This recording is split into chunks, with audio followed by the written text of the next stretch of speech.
नाज़रीन गिरामी अस्सलामु अलैकुम वरहमतुल्लाहि वबरकातुहू। उम्मीद है आप तमाम हज़रात आफ़ियत व सलामती के साथ होंगे। ईरान के सुप्रीम लीडर आयतुल्लाह अली ख़ामनेई की हिफाजत के इतने ज़बरदस्त इंतज़ाम किए गए हैं कि जिनको देखकर आप हैरान हो जाएंगे। इंसान तो दूर की बात, परिंदा भी पर नहीं मार सकता। तफसीलात आप स्क्रीन में देख सकते हैं।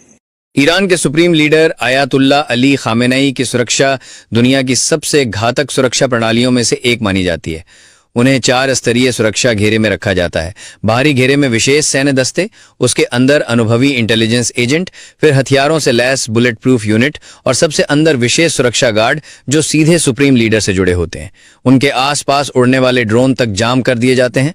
सुरक्षा ऐसी कि उनके कदम रखने से पहले जमीन स्कैन होती है। भीड़ में मौजूद हर शख्स का चेहरा लाइव एआई से मैच किया जाता है। दुनिया की कोई खुफिया एजेंसी उनके मूवमेंट को ट्रैक नहीं कर पाती।